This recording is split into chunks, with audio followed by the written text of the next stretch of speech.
আজকে আমি রান্না করব ছোট মাছ। ছোট মাছে প্রচুর পরিমাণ প্রোটিন, ক্যালসিয়াম, আয়রন, ভিটামিন এবং ওমেগা 3 ফ্যাটি অ্যাসিডের মতো প্রয়োজনীয় পুষ্টি উপাদান আছে, যা হাড় ও দাঁত মজবুত করে, দৃষ্টিশক্তি উন্নত করে এবং রোগ প্রতিরোধ ক্ষমতা বাড়ায়। তবে ছোট মাছ অনেকেই পছন্দ করেন না, কিন্তু আমি যে রেসিপিতে রান্না করি এরকমভাবে ছোট মাছ রান্না করলে কিন্তু খেতে খুব মজা লাগে। চলেন যাই মূল রেসিপিতে। প্রথমে আমি এখানে সরিষার তেল ইউজ করেছি, এটা অপশনাল, আপনারা ইচ্ছা করলে সয়াবিনের তেল ইউজ করতে পারেন, তবে ছোটো মাছে একটু সরিষার তেল দিলে কিন্তু খেতে ভালো লাগে বেশি। এখানে আমি কোনো কাটা মশলা ইউজ করি নাই। এখানে রসুন পেস্ট, আদা পেস্ট, পেঁয়াজ পেস্ট, মরিচের গুঁড়ো, স্বাদমতো লবণ, হলুদ, ধনিয়ার গুঁড়ো আর জিরার গুঁড়ো, মশলাগুলো দিয়ে ভালো করে ভেজে নিতে হবে 5 মিনিট।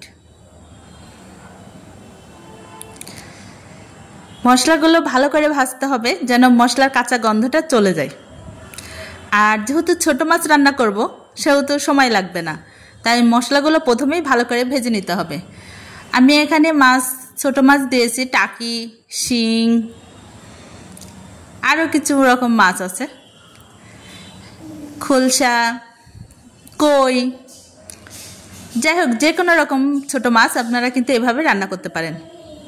মাছগুলো ভালো করে কষিয়ে নিয়ে একদম খুব ভালো করে কষিয়ে নিতে হবে। হালকাভাবে ঢাকনা দিয়ে দিয়ে 5 মিনিট পর পর নাড়াচাড়া করে কিছুক্ষণ কষিয়ে নেবেন। এখন আমি অল্প সামান্য পরিমাণ পানি দিয়ে দিচ্ছি।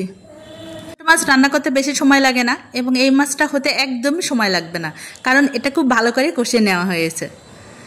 অল্প পরিমাণ পানি দিয়ে সুন্দর করে নাড়াচাড়া করে আবার ঢাকনা দিয়ে ঢেকে রাখলাম প্রায় 10 মিনিটের জন্য। রান্না প্রায় শেষ। এখনই হলো মজার, মানে স্বাদ বাড়াবে এরকম উপকরণ। এখানে আমি কিছুটা কাঁচা পেঁয়াজ আর কাঁচা মরিচ দিয়ে দিলাম। মরিচ দিয়েছি দারুণ ফ্লেভারের জন্য। কাঁচা মরিচের একটা ফ্লেভার আছে, সেটা রান্নার লাস্টে দিলে আপনারা বুঝতে পারবেন। ছোটো মাছে কাঁচা পেঁয়াজ এভাবে দিলে আমার খেতে ভীষণ ভালো লাগে। এই পেঁয়াজগুলো সিদ্ধ হবে না, হালকা হালকা সিদ্ধ হবে, খুবই দারুণ লাগবে। আবারও আমি 5 মিনিট ঢাকনা দিয়ে মিডিয়াম হিট করে নেব। রান্না কমপ্লিট। এখন আপনি গরম ভাতের সঙ্গে এটা খেয়ে দেখুন, আপনি অনায়াসে 2 প্লেট ভাত খেয়ে নিতে পারবেন। ওকে, ভালো থাকবেন, দেখা হবে নতুন কোনো রেসিপি নিয়ে।